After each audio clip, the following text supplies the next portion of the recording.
Hey guys, and welcome to another episode of the Barenaked Health Podcast. On the show today, I have back after we were just talking about 10 years, Warren Williams. Warren, welcome back to the show. Yeah, it's been a while, as they say, it's been a minute. So, Warren, we were just kind of catching up a little bit. If you want to kind of share just what you're up to, like whether it's a little bit about your practice right now, a little bit about just, hey, anything that you've been diving into lately, and we can kind of take it from there. Yeah, I mean, it's interesting because obviously we were talking about the work that we do, or especially for you, visceral and the physical body stuff, and I do that a lot. But to answer your question, where I've really pivoted, and that's the key thing is now pivoting based on the market and where the world is going is into leadership. So well, both of us have our backgrounds in tech stuff, but obviously what you do is use that information, you fine tune it and funnel it into something that works for you. You connect to your avatar, or what people call hyper niche, and you create a solution for those people that are being drawn to your field because really in reality we are all connected at an energetic level, and once you understand what your alignment is and what your purpose is, you start to attract people as long as you're authentic to your own practice. And so for me now, it's leadership and transformation. And so my goal is to change the change makers. You hear that a lot, but for me, it's if you can't lead yourself, you can't lead others. So that's what I see as leadership, is helping people, specifically CEOs, MDs, those sort of people that are burnt out. It's such a buzzword now, burnout and overwhelm. It's just really helping them to become more soul aligned in their work so they don't burn out. They find what their boundaries are and they move from, because the Western world is predominantly really fixated on this doing principle. And the doing principle is in terms of the brainwave states, it's actually the beta brainwave state. And for most people, they are in beta unintentionally. And because they're in beta, they constantly do to the point where they burn themselves out. So one of the things that I really teach, that's the kind of foundation of everything, is how to access alpha brainwave state. And in the alpha state, you move more into flow, intuition, and you learn when you need to turn on and turn off. And therefore, the alpha brainwave state, as you know, the parasympathetic, it allows you to go into rest, to recover, and to become more intuitive with your work.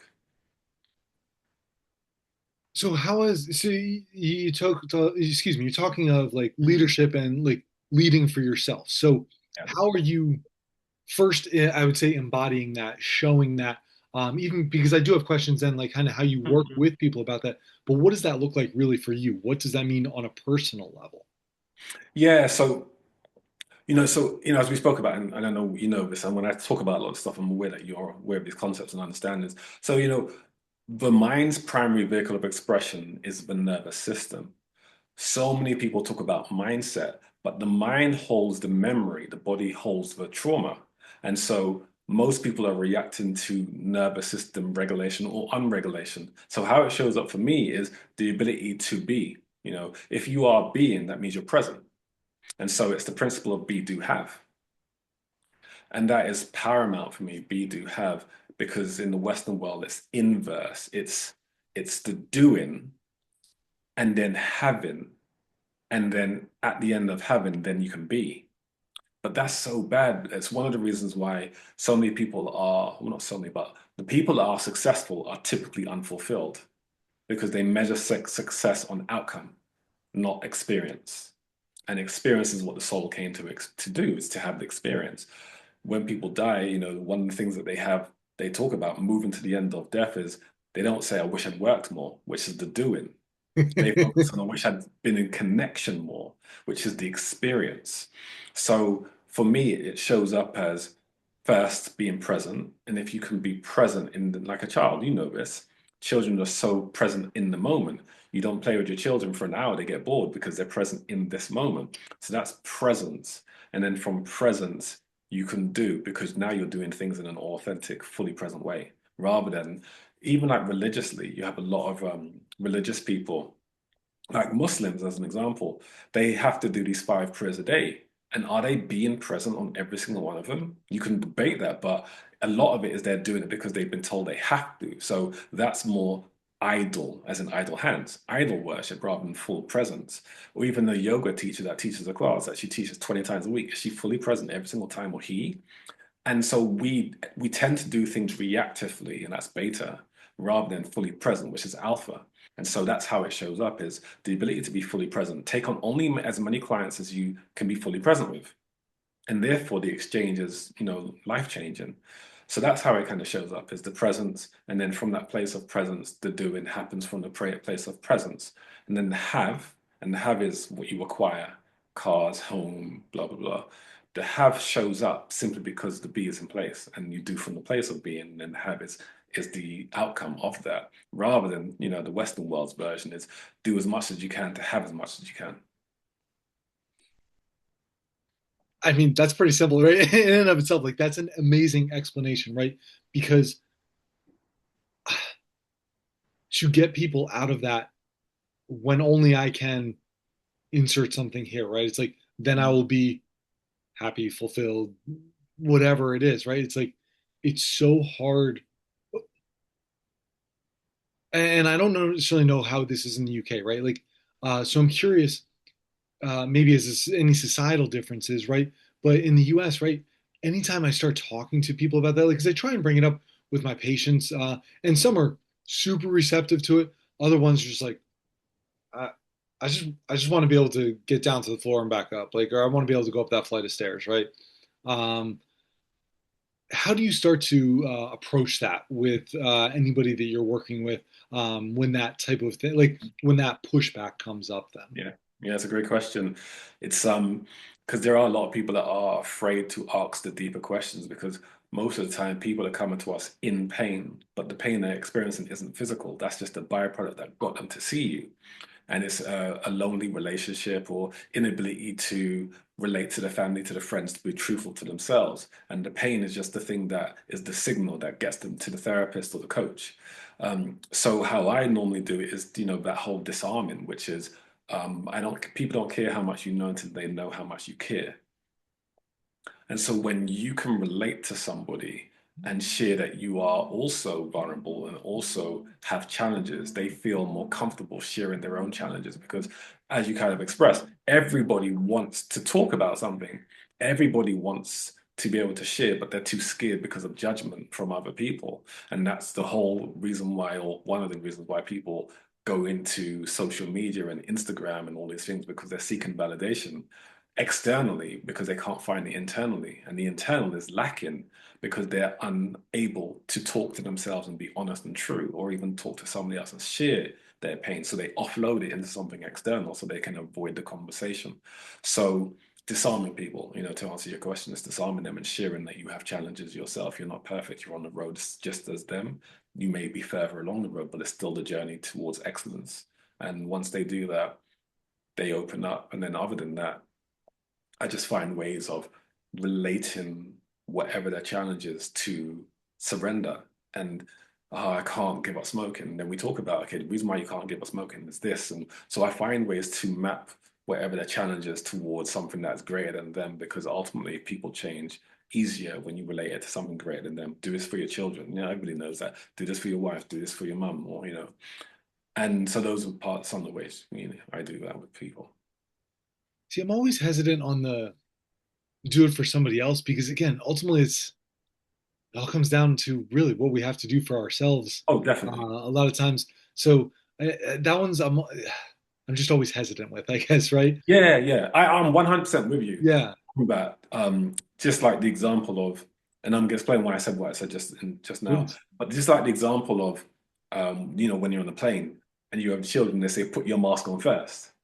And so it's definitely exactly what you said. But because people can't find that in They themselves, can't then I get have to to that relate point. it. Yeah. Yeah, okay. I know people that can't stop smoking for themselves, no matter how much try. And say, okay, let's find something outside of that.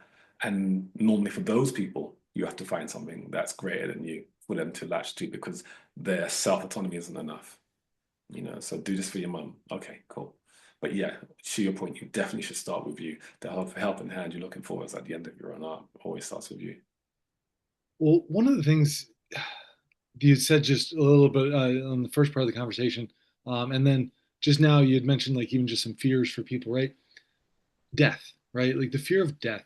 Uh, this is something I've really enjoyed actually starting to have conversations with people because uh, I I was definitely scared of death a little bit as a kid, and I think within the last probably handful of years or so, especially like when my kids were born and then when they were Mm. really young, I started Mm. going through some fears of death, like whoa, like holy shit, like what if I die right now, right?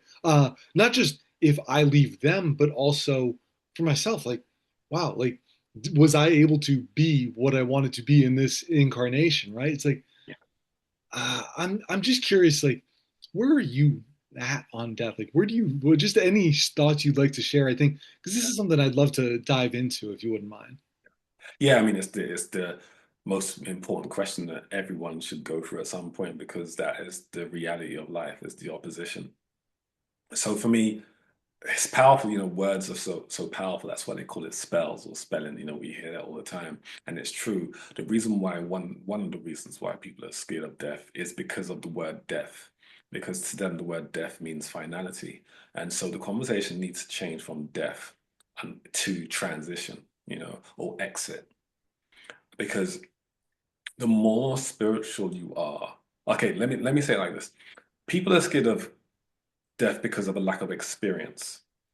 There is conceptual awareness, and then there's lived or embodied experience. And they're two separations. This Western world worships intellect and knowledge, as you know.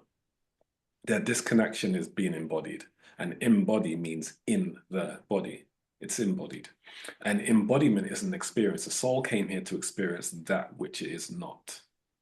Outside of this plane that people call Earth is the soul is unlimited. It has no limitation. Every single soul outside of here is equally as powerful as every other soul. This whole concept of hierarchy doesn't exist. That's more of a religious concept. There is no hierarchy outside of here. That's part of the, lies that have been taught. That's, a bigger subject. But once we exit here, we have no limitation. We can co-create anything we want. We are creator beings naturally. But the soul, imagine you're on the other side and everything you desire can appear at the whim of a thought. There's nothing to experience because you can experience it all anytime you want. So the soul's only way of growth is limitation. Because once you come into a place like this where the density is so powerful and palpable, you experience all limitations. That's what the soul comes here to do, is to experience that limitation. And in that limitation is where growth happens. And the more you come back each time, you experience more things that the soul never experienced. And then the soul matures because of the experiences. So, with that in mind, there is no death. It's just different, as you said, incarnations. So what happens is the more you slow down and the more you become still, the more you start to experience you. Because our goal is, I always say, growth isn't about what you learn, it's about what you learn to let go of. And what you need to let go of is the limitations, the blocks, the doubts, the fears, the validations. The more you clear those, all you do is experience more of you. That can only happen when you slow down. And when you experience more of you, you start to realize you are this soul. And once you experience the soul through experience, not thought, through experience, fear of death dissolves because you now know who you were before you got here. And that's what we all have to do. But there's too much distortion, too much noise for people to slow down and hear the truth. And so they run around in the busy mind, not being able to relate to the body. And if they could, they would know that there is no such thing as death. It's something that they've been given as a label to disconnect them from soul. It's wild, right? Like will this physical body end? Yes, this physical body will end, right? As far as the soul goes, right? So I just started reading God Talks with Arjuna, which is one of Paramahansa Yogananda's like um, Interesting. discussions on the Bhagavad Gita, right? And he was talking like even just like okay, the physical, the astral, the causal plane, like the soul kind of even progresses through these things. And I'm thinking, if the soul is aware outside of a physical body, that it can like be like you said, be unlimited, right? Why Mhm. does it keep coming back, I guess? Why does it still seek Mm. those physical growths is something that I still Yeah. am wondering about, if you will. Yeah. It's a longer, deeper question, but like I said, it does lead into this thing about the soul's experiences. And the soul will decide how much experience it needs to have. But one of our greatest things is this, the what people call the universe evolves through each of us. The universe can only evolve through our experience of it. I remember, I don't know if you've ever seen the film Troy with Brad. Yes. So there's a part, maybe a quarter of the way in the film, when when he's kind of with that slave girl, and she initially Yes. doesn't like him, and then she said, there's a scene where he said that the gods envy us because we die and we're mortal and we can end things. And then she said, I thought you were a dumb brute. I really did. Now I realize you're not. And that's the same thing because he's talking about they envy us because of our limitation, because we can only have a limited experience in this time. So I always say that if you came here one time and you were a billionaire, the next time you come back homeless, you have to experience. That's what duality is, the male, the female. And so the soul, because it doesn't have gender, can't experience that. So it has to come in to experience it. It has to experience the limitation, and it decides how many incarnations it will need to experience that. But on the other side, every experience, all it does is it multiplies the soul's growth. And that's what the soul's always wanted to do, is grow itself. And that's why it has so many different experiences, a cat, a dog, whatever it is, it has to have all those experiences because it chooses to. But what people don't realize, they say it a lot, they talk about the matrix, and that's true, but there's still a warping of the information because the best lies are placed between two truths. And so there are specific truths such as, yes, this is a holographic reality, but there are lies in that what the reality is. And so there's so much distortion with that. Religion connects you to God, but the limitation of religion, it makes you think that there's a hierarchy, and there really isn't. That's something that's been fabricated here. There is no hierarchy, there is only love. There is no differentiation outside of here. All it is love at the highest form. And on the other side, all beings know everything about everyone at all times. So there is no lie, there's no fear, there's no deception. But we're told the opposite to keep us imprisoned in our minds. Belief is what creates limitation, but knowing creates freedom. I think one of the things you said there, and I had this conversation with a patient just this week, right? She was talking about going to church. She's Catholic, right? And she said, "Oh yeah, so and so is a not just below a bishop. I forget what it is, right?" And she said, Cardinal or something. No, no, Cardinal's higher than it doesn't matter. Monsignor, right? Okay. And she said, "Oh, I had to talk to Monsignor about something, right? I had to get it off my chest because he's just so much higher to the God than I'll ever be." And I just asked her, I said, "Well, why do you think that is?" Mm. Well, because he became a Monsignor, was like just her very matter of fact answer. Now, Yeah. mind you, she's 92 years old, right? So this has also just been ingrained for 92 years of this lifetime, right? And I was Mm. absolutely fascinated by that, especially just based on exactly what you just said, right? It's like there's no there's no hierarchy. We put a hierarchy on things, or some people do, right? But ultimately, love, right? Like that's the one and only I believe, or it's one of the truths of the entire universe still. Mm. Yeah, definitely. So, yeah, so once people can realize that they are they've chosen a specific experience to accelerate the growth of the soul, it changes their relationship with this lifetime because there are people on one side of things that are very physical that think that this is the only life you ever have, and if you have one life, destroy it as fast as possible, which makes no sense to me. And they use that to justify smoking and drinking. You only have one life, so I'm going to smoke and drink. I'm like, okay, let's unpack the logic of that. You think that you only have one lifetime and your goal is to shorten it. It doesn't make sense. I Wouldn't you? never thought about it from that Yes. standpoint. That's actually incredible, right? Like you only have one life to live. Why would you, right? Like you're even, oh my God. That was just great. Thank you. Yeah. Sorry, I didn't mean So, to interrupt, but that was just oh no, so, no, it's good. yeah, No, it's good. It's good. Those aha moments are invaluable because yeah. you just get so much nourishment from that. So yeah, so the first thing we've got to do is just delete the word death. Like when someone dies, we've got to stop saying that because we keep imprisoning ourselves with the words that we use, such as like Tony Robbins beautifully put it this way with regards to the power of words. And he says, if you say that devastated me versus that concerns me, you have a completely different energetic relationship with it. They're both a challenge, but one's insurmountable because it's devastating. And so we've got to shift words. Even when we say things like mourning, mourning itself, what does it really mean? Mourning means to mourn someone's passing, someone's mourning. But we greet each other by saying morning. Everything has to change. All these things are limitations that hold us back. Someone died. No, they didn't die. What does death mean? It means the end. We've got to stop saying that and projecting that into this. It's interesting because there's so much to this, but the chaos on this planet, we've all collectively agreed that it exists, and so it does. And so every child that incarnates into this environment collectively accepts the environment for what it is because the programs are in place. So there's a lot to this, but we have a 0 point field. A 0 point field is neutral. It's an energetic frequency that can support growth, and it's kind of like, for those who remember Star Wars, it's kind of like the Force. In Star Wars, it just supports everything, and we know money doesn't make someone better; it just makes them more of who they are. Same with alcohol; they're just magnifying tools. But so is belief. Belief's a magnifying tool. So whenever every soul comes in, it collectively agrees to accept the reality that's here.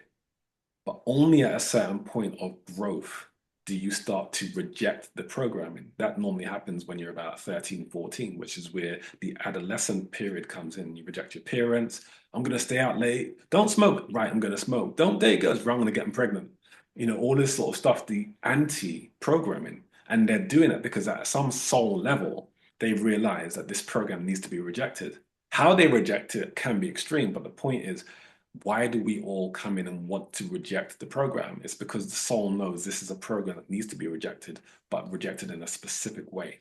Now, based on the personality and the experience and the environment, the rejections can be different. Some people's rejection can be, right, I'm going to go into a monastery. That's their rejection.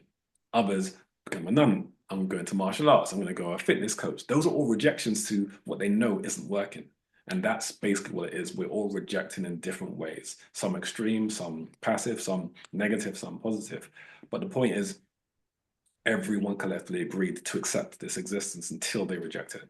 And then when you reject it, that's when you wake up. That's when the Kundalini rising and all these sort of things happen, because you realize at some unconscious level, and the unconscious is God. And I don't mean someone you pray to, I mean the God within you. At an unconscious level, you realize this program needs to be rejected. But some people, when it comes to timelines, some people, this is their path. They just wanted to come in here with total amnesia and not wake up until they left and then started the cycle again. Whereas some people wanted to wake up while they were here because they wanted to contribute to the elevation and deletion of the programs. It's kind of like Matrix, Neo in the Matrix. Well, I listened to our first conversation actually before, just earlier this week, to kind of brush up, right? And one of the things you were even saying too is like, you like the Matrix, you like the Matrix 2 even better, Yeah. right? Just kind of based on some of that. Now, uh, I'm gonna say Matrix, when you talk of like simulation theory, like all these things, right? To me, where I really struggle when I hear people use those words though, and this is my feeling about these words though, right? Is they're too digitalized, I guess, right? And Yeah.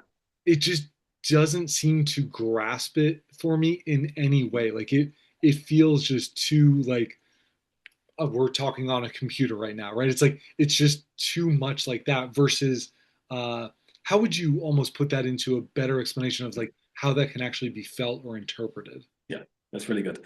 So you're absolutely correct. The matrix is the system that governs where we live. It's not where we live, it's the system that governs it. And that's what is known as the the anti 0 point field. The anti 0 point field is, so we've got ley lines on this planet, the electrical grid for those who Yeah. want to hear it differently, and all the power points such as the pyramids and Angkor Wat and Stonehenge are all linked on these grids to harness the power. Then you've got the anti-0 point field, which is where the elite put banks. So all the big banks in the world are actually stabilized on 0 point on anti-zero point fields. Like the Bank of England, it generates power because it's on a ley line. And so they charge that ley line with anti-zero point energy. And so they use that to control. That's the matrix.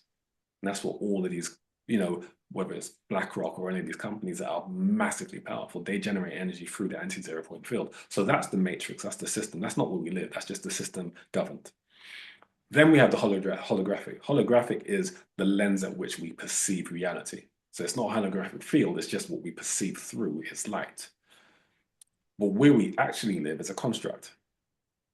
That's what it is, because a construct is something that was constructed.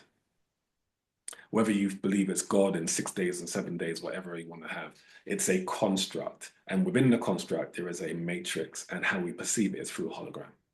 So that's basically what it is. So the construct is like a realm or a reality that we've all birthed. We've all collectively agreed that this is how the reality is, and so it is. Because we all are co-creators.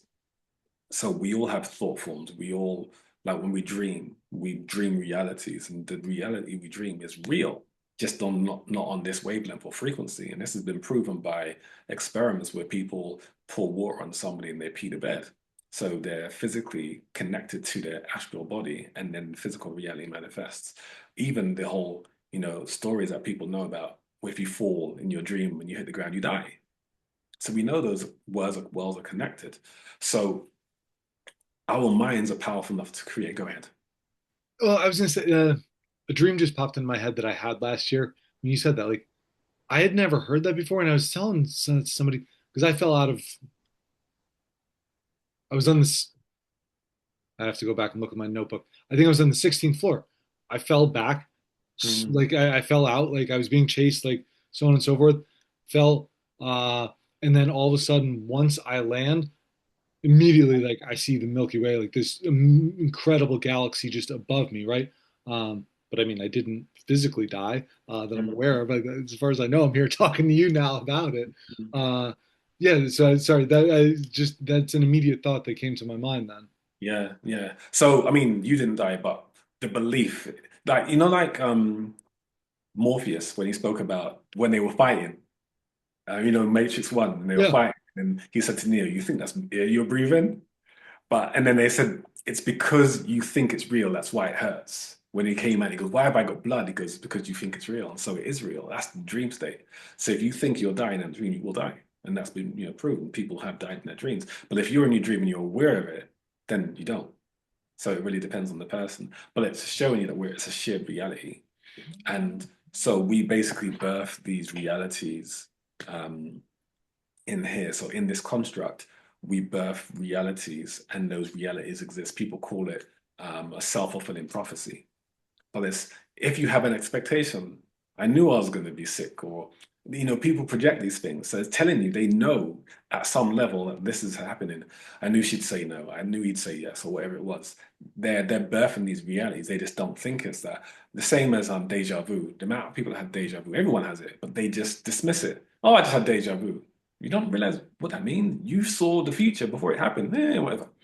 And so we're limiting our powers because of what we're taught. And so we come in with all these programs, and those are the things that we need to delete. When we look at monks, as an example, and what they do, we think that's superhuman. It's not. It's human. It's what we're capable of, but we've been programmed not to. They've been deprogrammed, and so they can do it. And so we look at them and say, "Oh my gosh, that's amazing." Let me actually tell you something interesting since we're tying into this. So we spoke about the brainwave states. This is something I'm really into a lot. And so let me go through this seven. I'll go over this quite fascinating. So the first one in terms of the lowest frequency is delta. And so we have to try to get into delta to sleep. And delta is obviously where we heal. Most of our healing is done in our sleep. So that's zero point 0.5 to about 2.5. And then above that, we have the waking state that people call beta. And beta is 4 to 7. When I say 4 to 7, I mean 7 hertz. And hertz is how fast the brain waves oscillate per second. So that's the brainwave state. But in 4 to 7 beta, it's very contracted, very aggressive, very yang, very pushy. That is not in harmony with our soul, but it's what people have to do in the Western world. And then above that is 8 to 12, and 8 to 12 is the alpha brainwave state. That is the gateway to below or above. That's the most important one, alpha brainwave, which isn't an Now, interesting guide. well, and I want to say on that too, right? Because I'm writing a big newsletter right now on just grounding. The Schumann Mm. resonance is 7.83. It's like right at that base level to alpha. And this Yes. is where it's like everybody that's just disconnected from Mother Earth, like good luck getting past like that, like you said, that's just like the starting point, right? To get Yeah. anywhere past that point is going to be difficult if you're just never actually connecting with Mother Earth either. Yeah. Yeah, exactly. And I want to touch back on the Schumann resonance after Yeah. this. So 8 to 12 is the alpha, and that's receptivity, that's intuition, that is creativity. All the things that we really need is the alpha, and that's 8 to 12. And then past that, then we get into theta.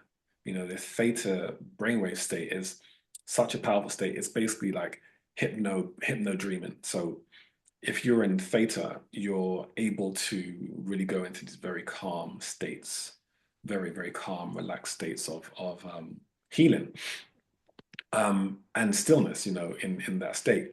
And, theta itself, even though it's technically, it's the gap, it's the next one up, but it's strange. So even though alpha is 8 to 12, theta is the next one up, but theta is 4 to 7. So you've got delta 0.5 to 3, then you've got theta 4 to 7, but it's above it, but it's the lower frequency. And then you've got, like I said, alpha 8 to 12. And then after alpha, so sorry, I made a mistake. So That's I theta was is 4 wanted to to 7. check too on that. Yeah, Yeah. yeah, yeah. Theta is 4 to 7. Beta is 13, so it's after alpha. Beta is 13 to 30. And so that's the one I was talking about with very really reactive, but theta is very calm. If you go into meditative states, if you get hypnotized, that's theta. And then after beta, which beta 13 to 30 is really fast. So that's very young, very forceful. But you need it. So it's not like we shouldn't ignore beta. We need it to get work done. It helps us when it comes to productivity. We need to be in beta, but it's intentional beta that we need to be into. Because when it's intentional, we're deciding to focus and do specific work. But the problem in the Western world, most people just live in beta all day, every day, and they burn themselves out. Or Yeah. above, right? Or they're Yeah. still at higher frequencies because then it's Yeah, 30 yeah, to 120 is the next one, and I'm forgetting the names of each of them, right? yeah, But yeah, yeah, yeah. So everybody just gets, after beta, it's what you were alluding to is gamma. thank you. Yeah. Yeah. So gamma is from 30 to 100. That's huge because people think 100, okay. No, it's your brain is oscillating 100 times per second. That's incredibly fast. Now, gamma, scientists didn't realize gamma went beyond 50 until they tested some monks about 25, 30 years ago. And they were in these incredible calm states of bliss. And then they realized, oh my gosh, humans can go to 100.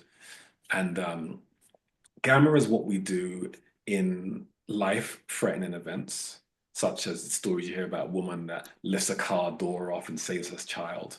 They can, so you can't be in gamma, but you can access gamma. And you can only access gamma for like 30 seconds. But it's also the brainwave state in which you go into spontaneous remission when you can heal cancer. You can only heal it in the gamma. And that's been proven. You have to get into gamma to heal it.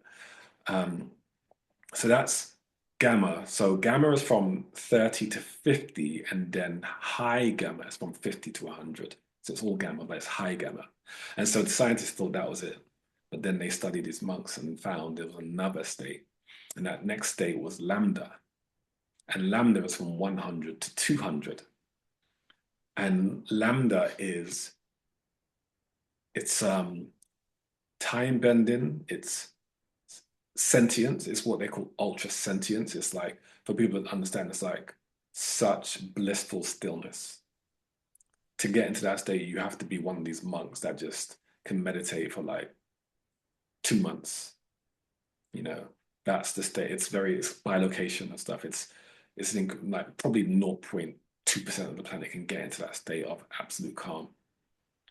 But there's one more state they found after that, which was epsilon. That's just what they call it, epsilon. Now, epsilon is 0.5 down.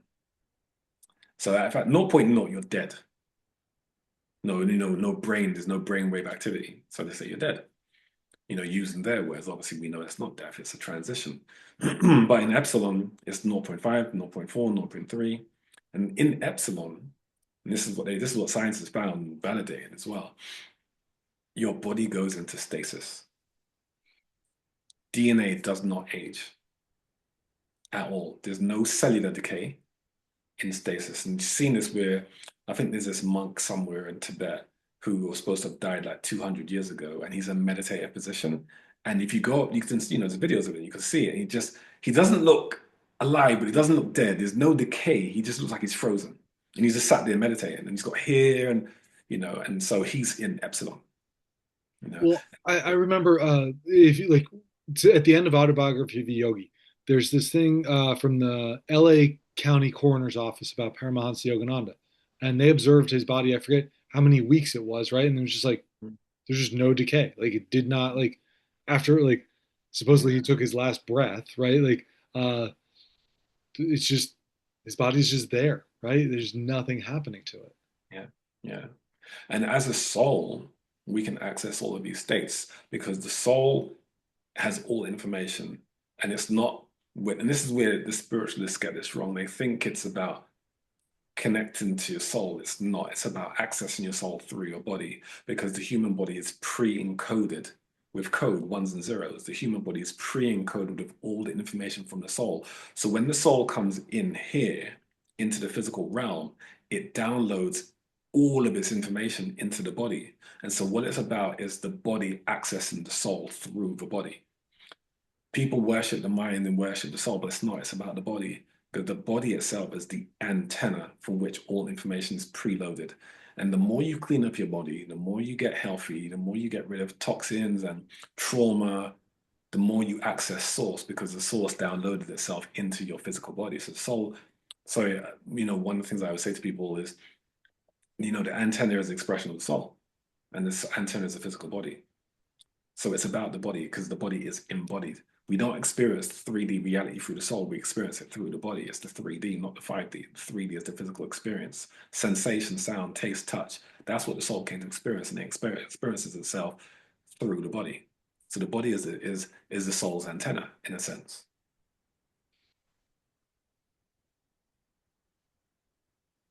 Warren, what do you do on a daily basis for this kind of thing? Like, how are you? I know you talk like a little bit on the website, like just talks about like, okay, you're into meditation. It's like, what does that mean for you? Like, how are you really accessing your soul? Yeah. Not necessarily in your work, but like for your personal growth. Yeah.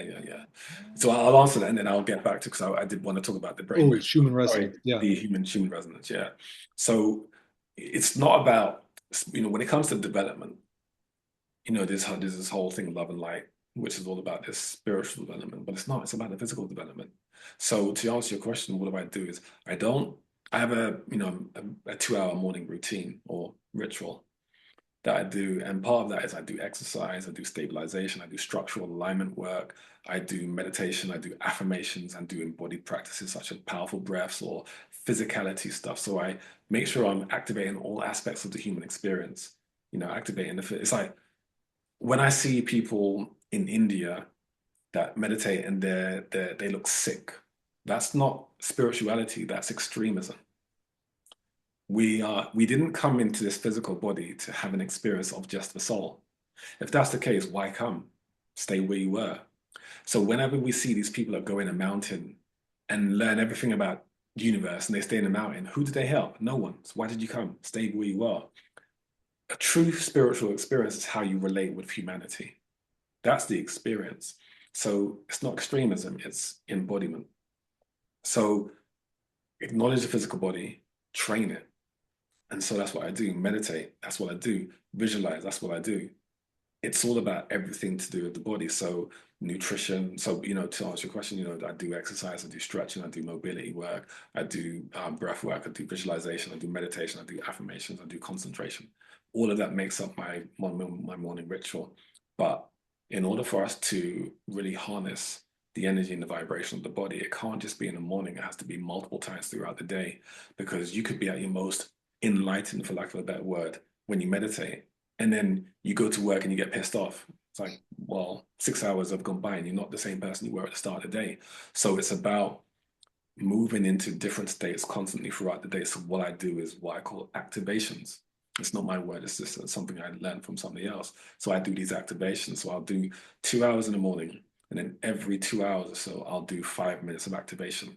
And what I find is the more I do that, I'm not rebalancing my body at the start of the day. I'm elevating my body throughout the day so that tomorrow I'm actually in a high state that I can move further up rather than start at 10, move to 1, tomorrow morning, start at 10, move to 1. There's no growth there. So that's basically what I do every single day. So JP Sears put out a video in the last week or so of like giving a hard time for people about their morning routines, right? And I want to say, like, I appreciate it from the he's talking of like, okay, has a newborn again, like two young kids, right? And you're like, how the hell am I going to do a 2 hour routine, right? But what I want to point out to that is exactly then what you just followed that with, right? This doesn't have to be like if you have a 2 hour morning routine and like that is what you do, like fantastic. Like you're able to do that right now. But you know what? It would also be equally as important to somebody else who says, I can do 5 minutes Mm. and I can do that 5 times a day, right? Like call it 25 minutes in total, right? You're still going to have to put in some effort. Like to say that you can uh, get by with like 2 minutes in the morning, 2 minutes at night. No, it's not going to happen. Like you have to build this up a little bit. Yeah, Uh, yeah, but for somebody who is busy, somebody who does have young kids, who has some, whatever the yeah, situation is, it's like it may not be a 2 hour routine, but there has to be some area of growth, right? yeah, That's what it's all about. And if yeah, it's 5 minutes 5 times a day, and then you go 6 minutes to start your day, and then the rest are five. It's like you're still growing as that person, like whatever it is that you're doing. So I want to put that out there for people to say, like, how the hell am I going to do 2 hours? Like I'm gonna have yeah, to yeah, do yeah. it now at like three in Oh, the no, morning. Like it's not going to happen. No, and yeah, it doesn't have to happen that way either, right? But it's important to note on that, like it still is about just that continued growth with each of these steps for yourself. yeah. And to add to what you said, going back to the brainwave states, because that's the physical reality. If you are in beta, and in beta you're in this frantic, contracted, pushing yang state, you can actually go back into alpha within 3 to 5 minutes. You can access alpha. And so for me, for my clients, and for people in general, the main states that we should go into on a day-to-day productive, busy working day are delta to make sure we heal, and then beta to do or to execute, and alpha to receive or recover.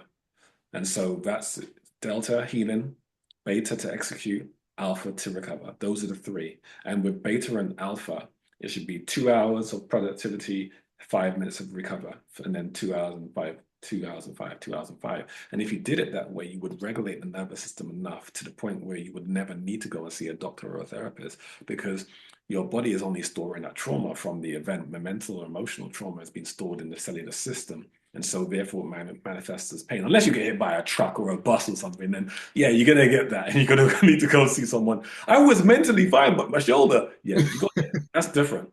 But we accumulate, and I know you know this, we accumulate stress in areas of worry and doubt. And we store emotion. So I say to people sometimes, when they don't understand that your memory is held in the tissues, I said to them, okay, I want you to think about something you absolutely hate, despise, like maybe a child being beaten or the war or something, and say, right, where'd you feel that? And they can feel it somewhere in their body. So it shows you memory is held in the body. you know um People don't say I think sick, they think I feel sick. Feeling is the body, not the mind. So we have to work on the body. Go ahead if you want to get back into Schumann resonance then too, please. Yeah, yeah. So many things have been broken down. So people keep talking about 2012 and elevation and shifting, but they still keep holding on to practices that have been around or states that have been around for thousands of years, thinking that hasn't changed. People keep thinking this place that they call Earth is this stationary, fixed, unchanging place, but it's constantly metamorphosing. And so in that, and this is going to sound controversial to a lot of people that are held and fixated on these olden day beliefs, but so on this plane, we've had ley lines. But what has been birthed recently since 2012 are these electrical grid lines that sit above the ley lines. So the ley lines are the physical lines, but we have this electrical grid line that sits above it that's vibrating at a completely different frequency. And since 2012, which is why the Mayan calendar said that it was the So end of I want to be clear, one. Like when you say that, like, are you talking like actually physically, like 100 meters above that? yeah, you could say it like that. It's more. Like I want to get an idea, just so like, or is it just like that? It's meant to be like an energetically level higher than that, or is it like a physical location? No, it's not physical location. It's Okay, right to answer the question. So you have the physical imprint, because obviously as above, so below, and that's where the term comes from. There are these physical energetic grid lines that we know as ley lines or electrical right. grid, but way above them, we're looking at 20, 25 miles up that Okay. projects down are these energetic lines that sit above. So what this ties into, again, let's get into science here. What this ties into is this place has metamorphosis. So for those who don't know about the Schumann resonance, it was, not found, but, you know, supported by this guy, Dr. Schumann. And that's why they call it Schumann resonance, because he's the one that discovered it, even though, didn't. But anyway, what they measured was, and I don't know if you know this, but the Schumann resonance is built from lightning storms. So there's a There's like thousand 5,000 lightning strikes every yeah, second a around the thousand. entire Yeah, globe. about a Yeah. thousand lightning storms per second, and that generates this electrical charge that they call the Schumann resonance. So the Schumann resonance had operative word had been stable for 2,000 years, and it was about 7.86 or so, 7.92 or something like that, for about 2,000 years. It's no longer the case, and anybody can go online and check this out. Since 2012, the Schumann resonance has been in flux, so it's no longer at 7.83. It stopped. It's never been like that since 2012. It's actually it raises to about 140 now. Yeah, you can go and check it out online. Yeah, it jumps to about 140. So every single day it changes, or every month. It's pretty much every day, but Well, it'd have to be changing every second. Like every strike is going to be changing it. Yeah. yeah, it's constantly fluctuating. Right. Talking about the big spikes happen Yeah. on scale. So example about December 21st, when there was another alignment of the planets and stuff, that it spiked to about 130. So it keeps changing. And so what that basically means is the old systems, the old symbols, the old prayers, the old practices are irrelevant now. And that sounds controversial, but they are, because they are connected to a frequency that the planet no longer holds. So what it's about now is understanding how to feel the energies of the planet moment to moment and adapting to the constant changes of the planet, rather than I'm going to do this old practice that my guru taught me that's 2,000 years old. It will still work, but it's not in alignment with the frequencies that we're at now. And so what that means is we have to slow down and hear the vibrational changes daily, just same way how animals do. They are just intrinsically connected to their body and they can feel the frequency shifts. So the old geometries that we used to look at and adore have all broken down. Even the seven chakras itself has broken down. The symbols go back thousands of years. Everything that goes back pre 2012, those symbols are outdated.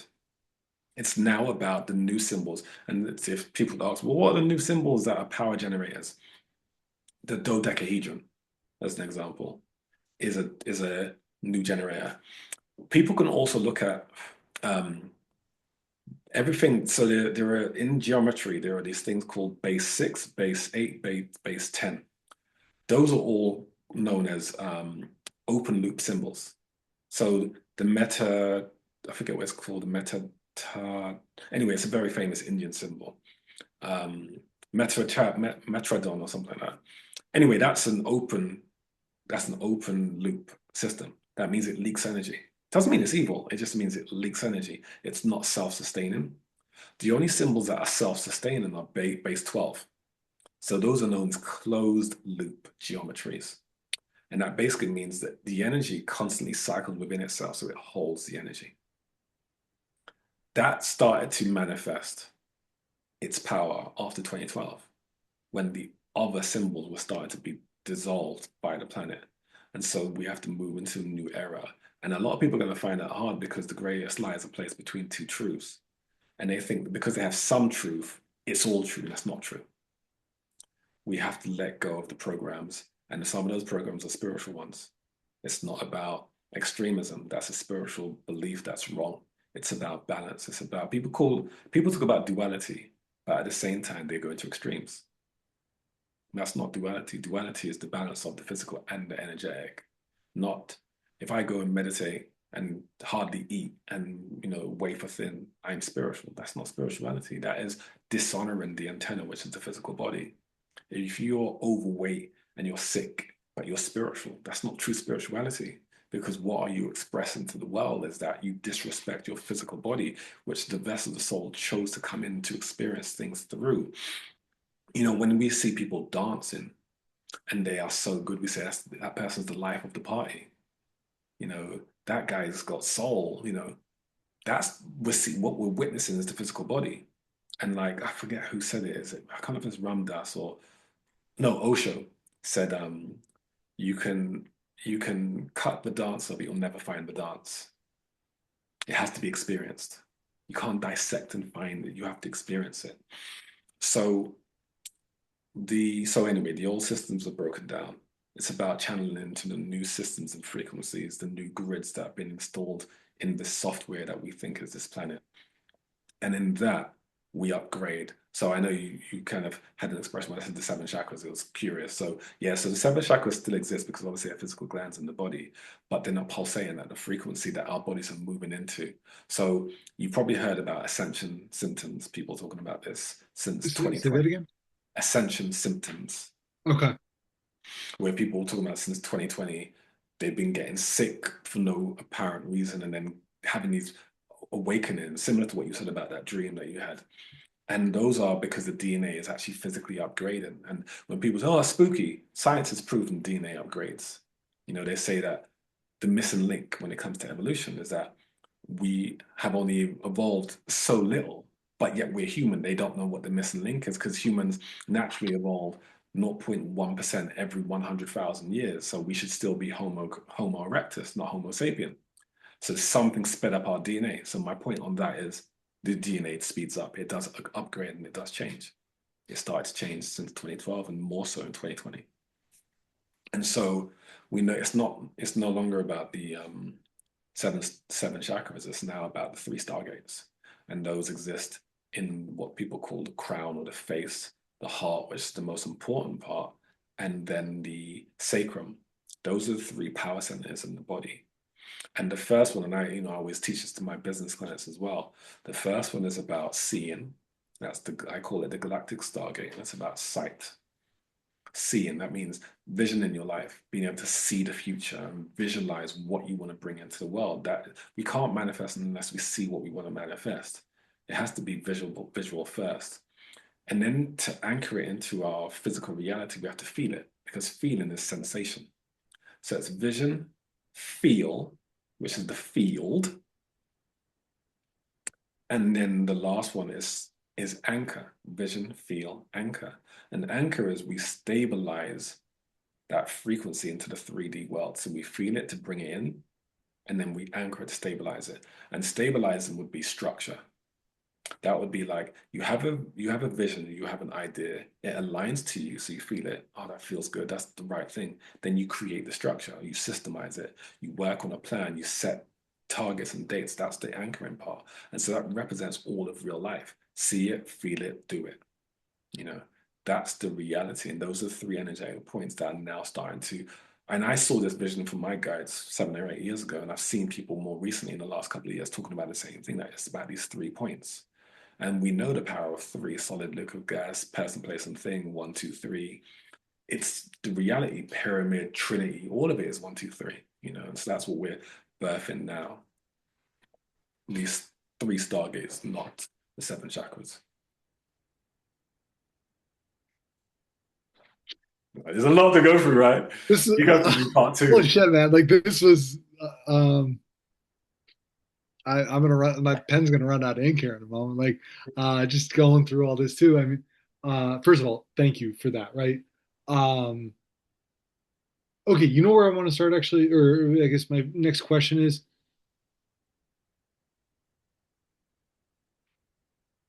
what is still the importance of grounding them? Grounding is in grounding sheets, or grounding is in getting your feet on grass and that's it. Actually grounding to Mother Earth. Okay. Yeah, because the grounding sheet thing is a bit controversial, but yeah, the point of grounding is definitely more important now than before, simply because the human resonance is constantly changing. And so it's one of the ways to connect to that resonance is to ground.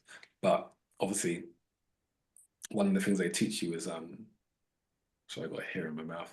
One of the things to teach you is we're rubber insoles and all these things disconnect you, stay inside. And the elite know what they're doing.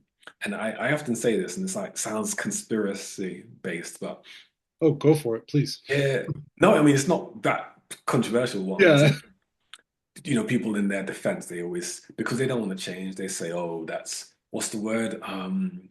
Conspiracy theory. Yeah, yeah, yeah. that's the word they put out. And someone gave them that word to say so they can disconnect from the truth.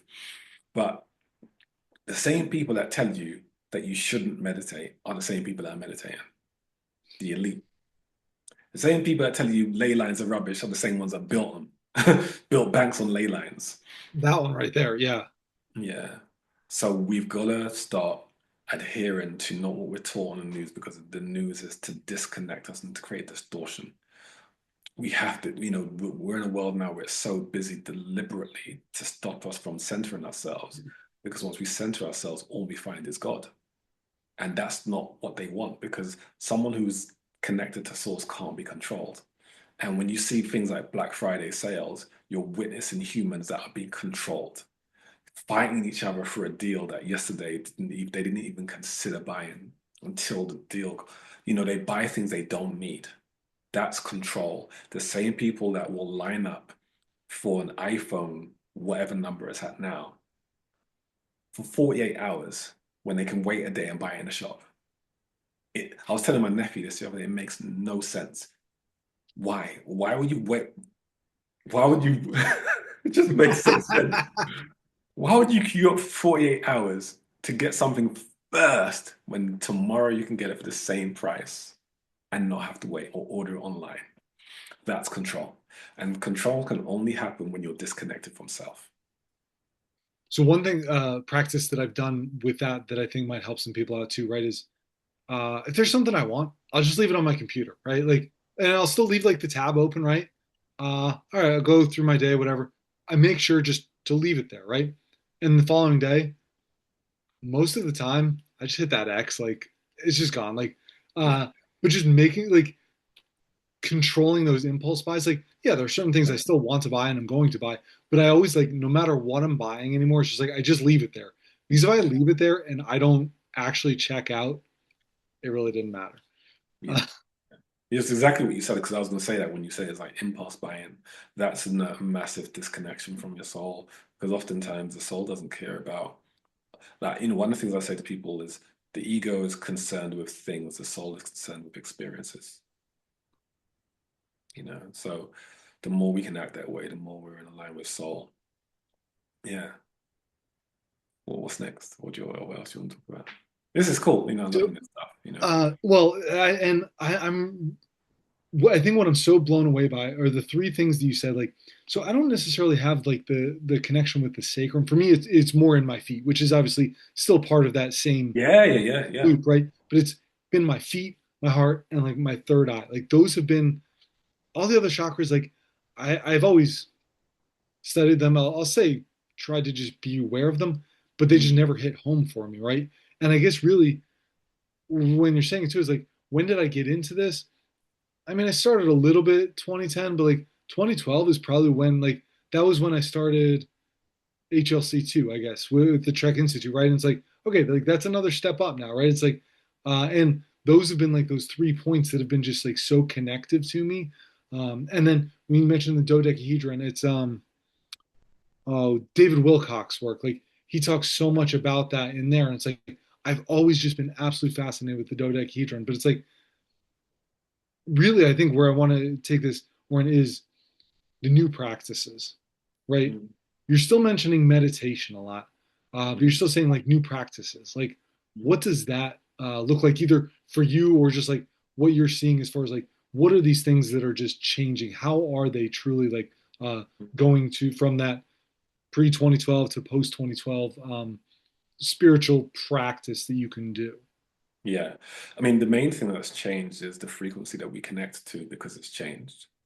And also that when you have practices, they are constantly in flux. So when it comes to meditation, what I would say to people and to answer the question, it's not have a religious practice, a spiritual religious practice. Don't do something that a master told you 20 years ago because things keep changing. So it's really about how do I access more of me? That's what the meditation really is. And I don't tend to teach people how to meditate really, because that becomes more religious again. What I teach people is to how to connect to themselves, and they'll figure out what the thing is because of the noise. So many people are moving so fast, they can't connect to soul. And so when I get people to do specific techniques to move them into alpha, I call these quantum resets. And I'll give you an example what they look like in a sec.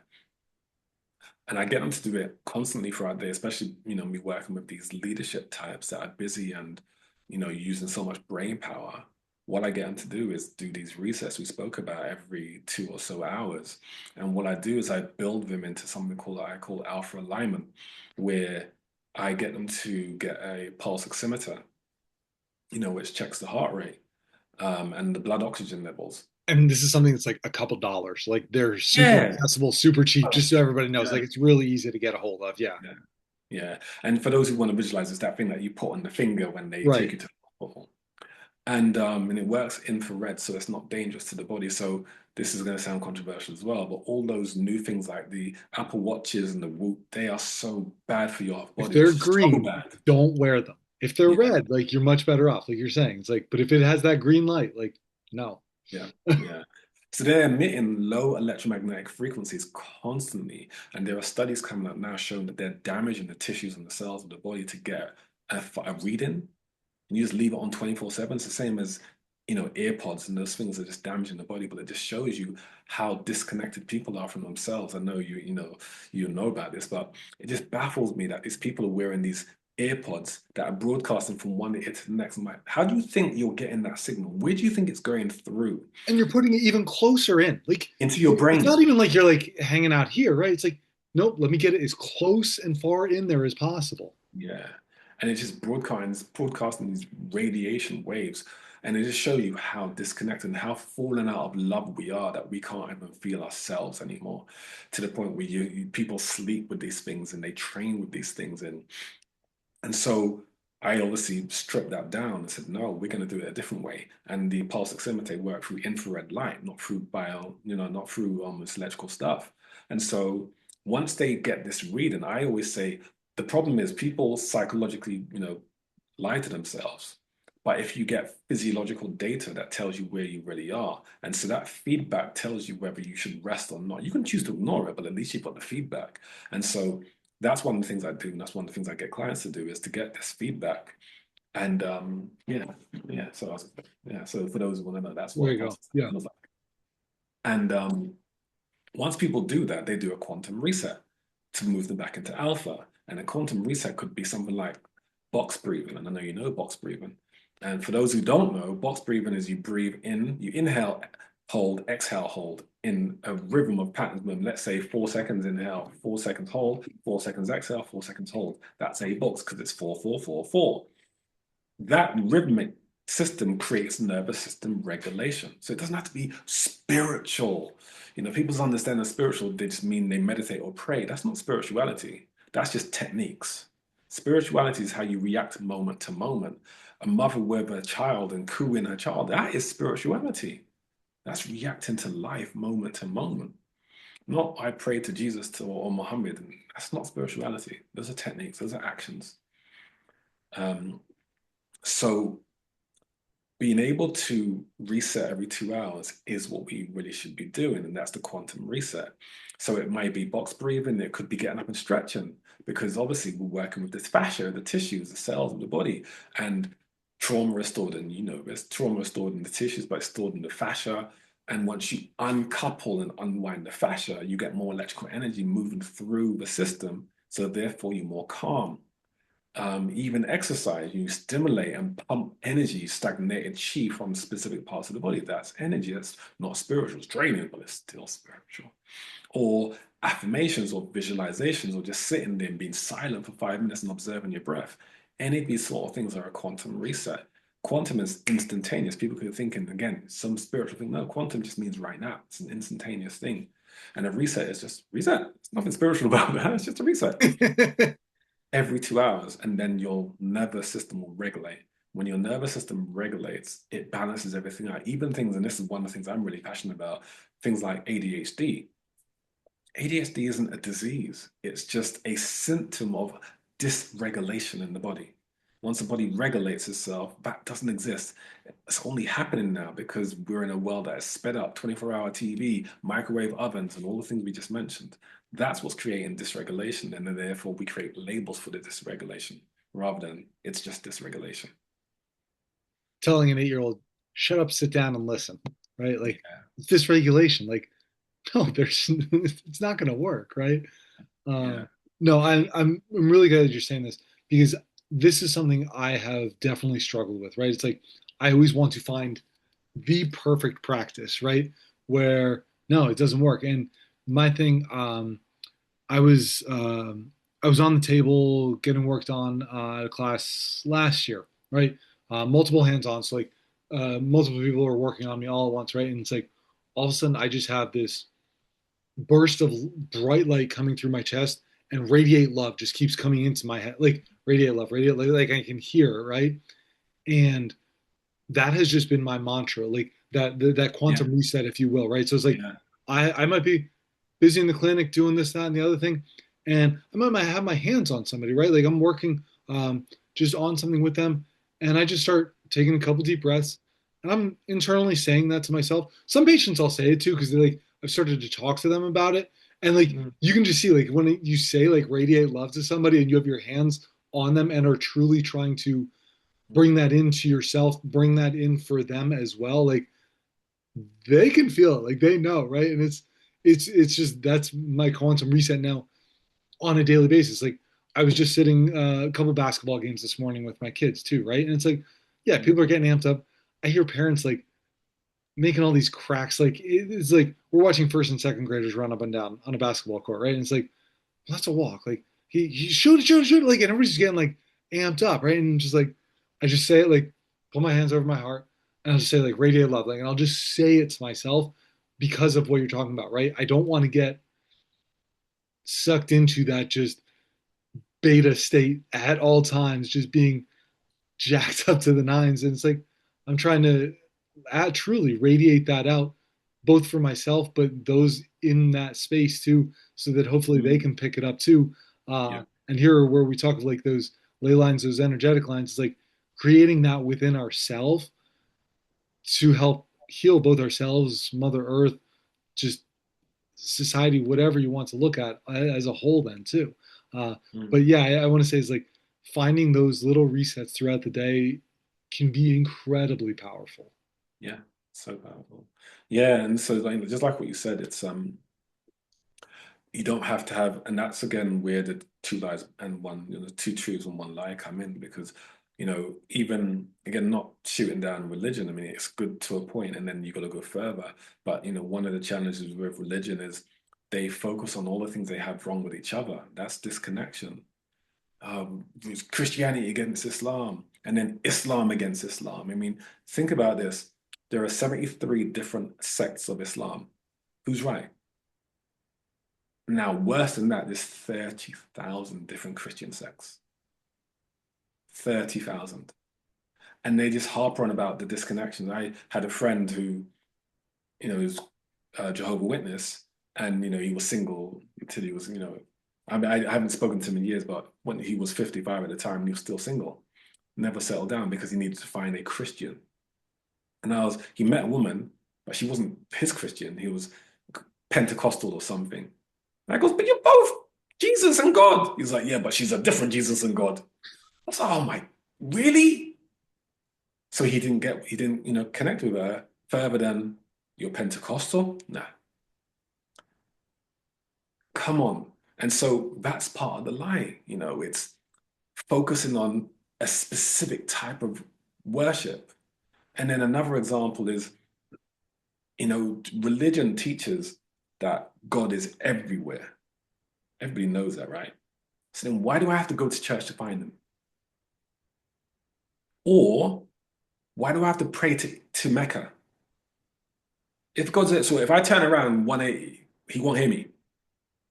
No, no, no. His ears only work that way. Okay, cool. That's the If God's limitation. all knowing, ever present, yeah. Yeah, yeah. You can't be omniscient, but you have to go to church to find him. That doesn't make sense.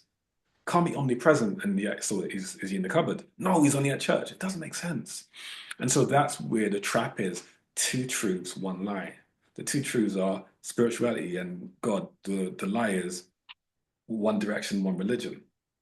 So spirituality is really the experience of everything and everyone at all times. No one's born racist. No one's born sexist. They learn these as programs that are installed through programming. And so one of the things I always share with people is that, the main programs are three main programs: societal programs, religious programs, and parental programs. Those are the things that keep us enslaved: societal, religious, parental. And, an example with the parental is the limitations of our parents. Like if our parents keep spouting things such as money doesn't grow on trees. It actually does. It's paper. It's made from trees. That's the exact opposite of what money comes from. It does come from trees. Um, and just all the rubbish that they spout that we believe and installed as a program. Hard work is the most important thing. Okay, that's another program. It's not hard work. We're in a world with now the creator economy. We've got children at 12 years old making millions. That's not hard. They're playing video games and we're just watching them and they're making money. That's not hard work. But they still run those programs and we start to install this truth. Or the religious examples that we just spoke about. Don't marry her. She's not your type of Christian. That's limitation. And the societal stuff. Are you Protestant or are you, what's the stuff in America? You got two different, what are those two different, let's see, in Oh, politics, I mean, Catholicism is big in politics. Republican. Oh, Yeah, Democrat and Republican. I'm there sorry. you Yeah. go. Yeah, yeah, yeah. Division. Aren't you both America? No, but one of us is Republican America. Again, division. And so people think it's freedom. It's not. No, I'm free because I'm a Republican. No, you're against the other ones. That's not freedom. That's manipulation. So those are, those three programs: societal, religious, and parental programs. And that's why I always say growth isn't about what you learn. It's about what you learn to let go of, all the programs. Once you clear the programs, you find you.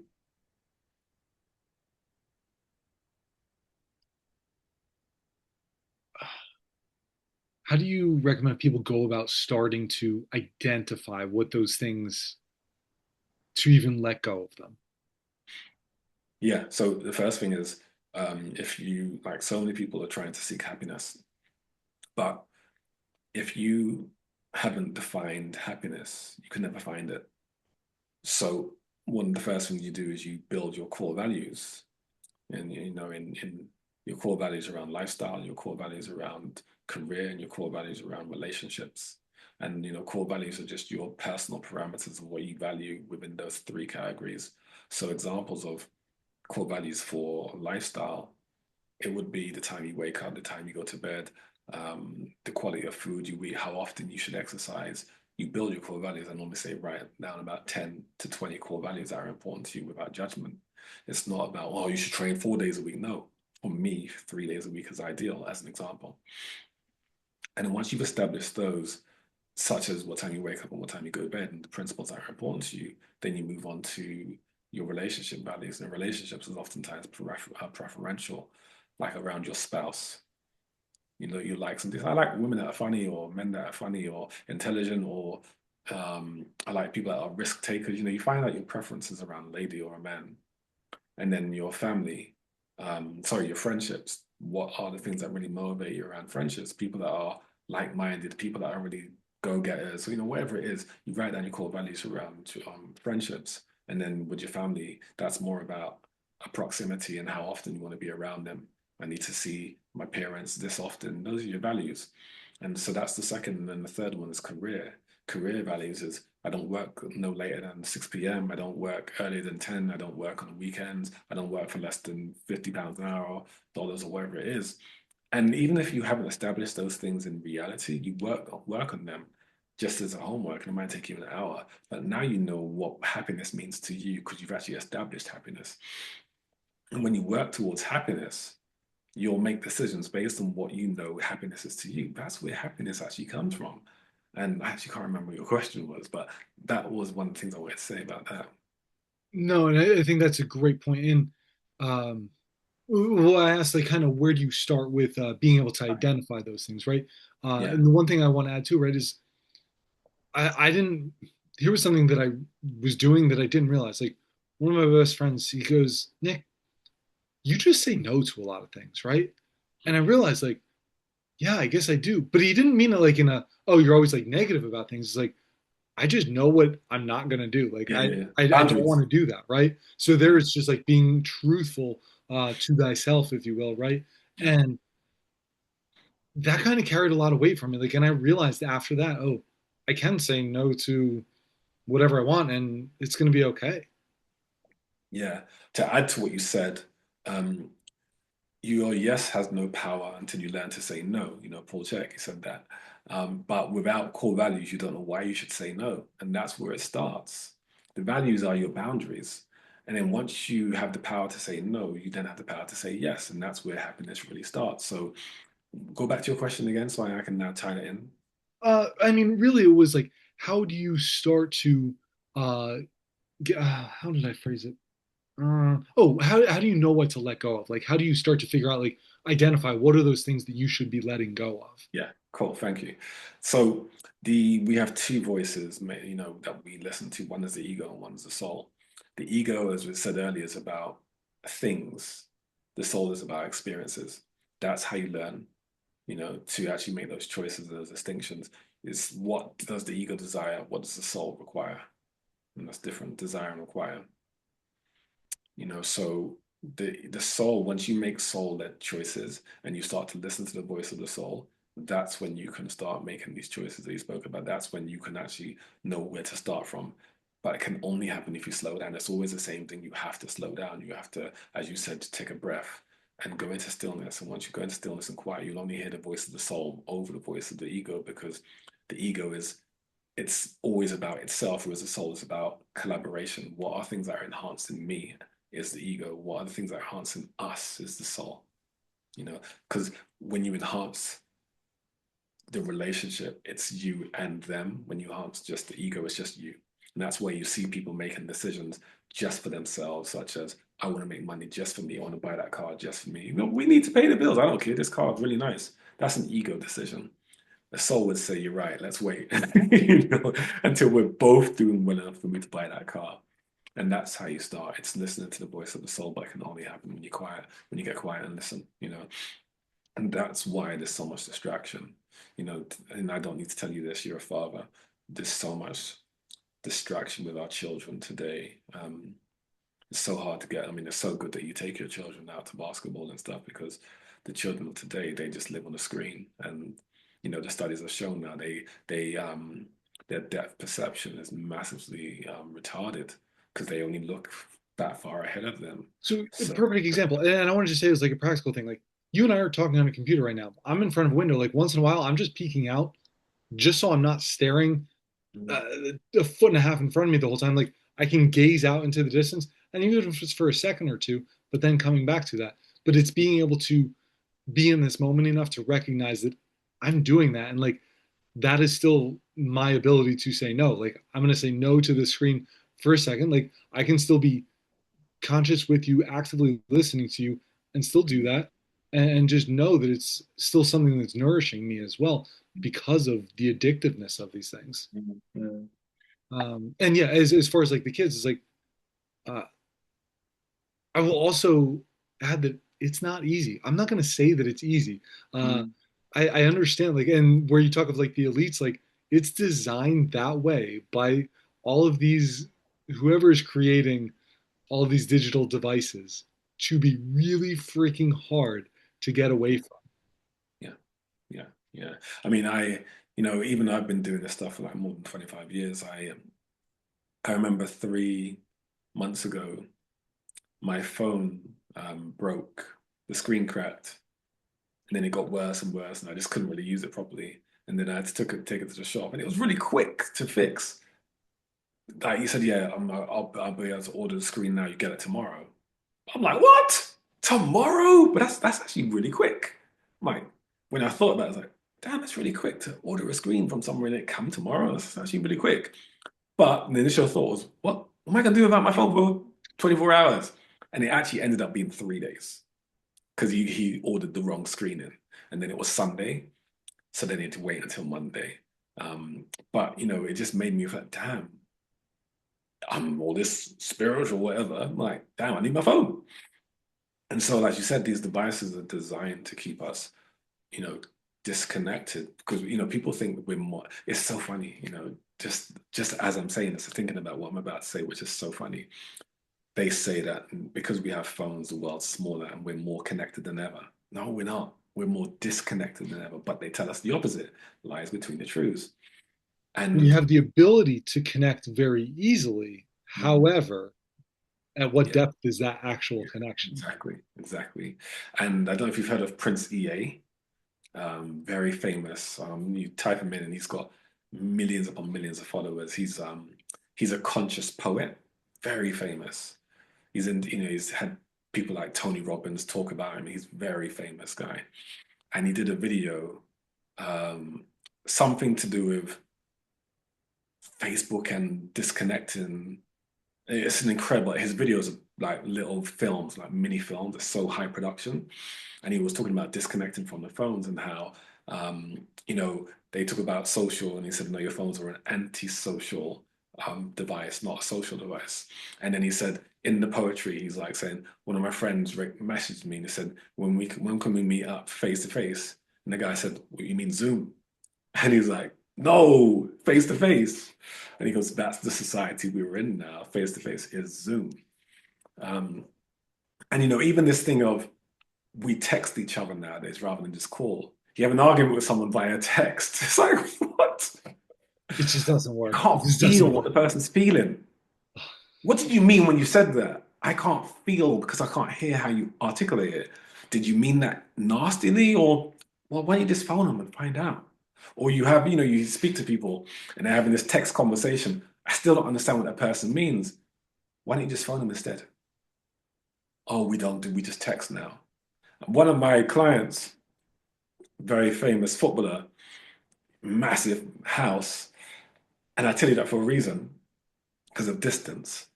He would say that sometimes his wife just texts him from upstairs. I'm like, but you're in the same house. He goes, yeah, I just text her back. I'm like, you just go upstairs and see her. He's like, nah, it's just text. That's disconnection, you know? Warren, I want to thank you for the connection today. Actually, this Yeah. was this was fantastic. Actually, I've I don't even know where to start. Like, I just want to kind of wrap up things here, though. Like, and really thank you because this was awesome. Just another, just like mind expanding, soul expanding, just discussion on so much of life, right? And the love of it all. So, Warren, if there's anything else that you want to share, I mean, please share anywhere that you want to kind of just direct people to check out anything like that, please. Yeah. Yeah, I mean, thanks for the platform, and it's a great chat, to reconnect again. So yeah, I'd love to, follow up and do another talk in a few months or something. That'd be cool. Yeah. Um, but I would just say, like what we said, find yourself, stop outsourcing your power. That is biggest thing is stop outsourcing your power. Stop seeking external validation. That's outsourcing your power.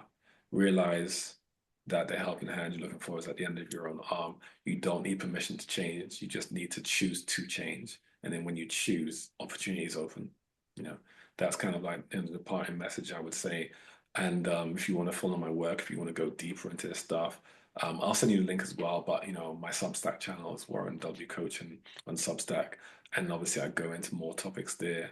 And then obviously outside of that, community is one of the biggest things, send people or to for us to do because of the disconnection. So because of that, I have a free Telegram group. It's always going to be free, and in that, it's called Soul Aligned Leaders, and I'll share the link with you as well for that.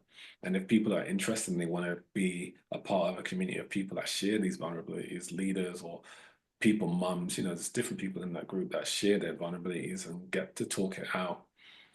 By all means, join that free Telegram and build this community of people that can share and feel comfortable enough to talk about their stresses, their fears, their doubts, and then where they want to grow, because it's mainly a solution-based thing that I love people talk about. What are your solutions outside of these problems? And as they say, a high tide raises all boats.